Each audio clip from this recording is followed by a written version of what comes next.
Tonight on the Entertainment Report, we talk to up-and-coming Canadian singer Paul Janz and find out more about the Big Valley Jamboree in Saskatchewan. But first, here's our trivia question.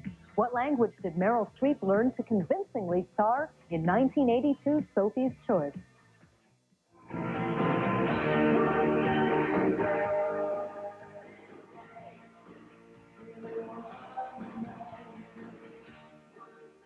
Most professional musicians learn a style of music, practice it, and make a living from it. Not so for Alberta-born Paul Janz.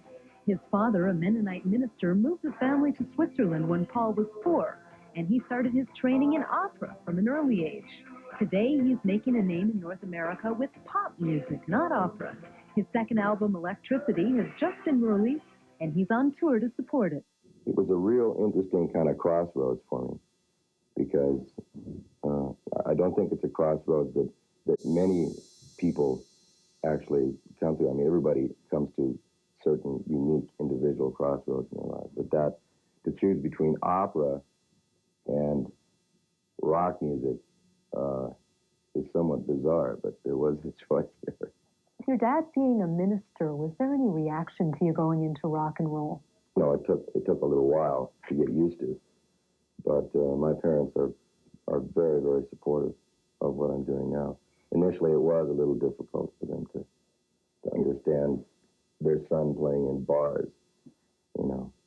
While Paul was in Calgary, he made a point to visit his cousin Darrel Janz here in the CFCN newsroom. Darrel returned the favor by taking in Paul's show at the Jack Singer Hall.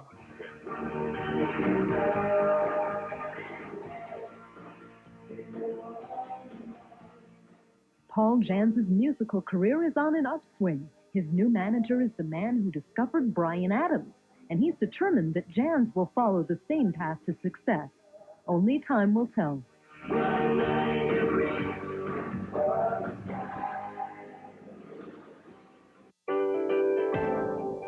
The Big Valley Jamboree in Craven, Saskatchewan gets underway tomorrow. This year, the Country Music Festival boasts some pretty impressive names, including George Jones, Eddie Rabbitt, Reba McEntire, and Randy Travis.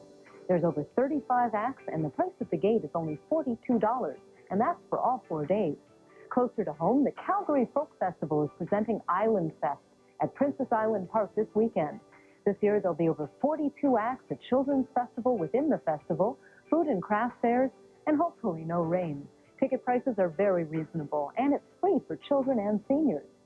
In trivia today, the question was, what language did Meryl Streep learn to convincingly star in Sophie's Choice? The answer is Polish, and she won an Oscar for her performance.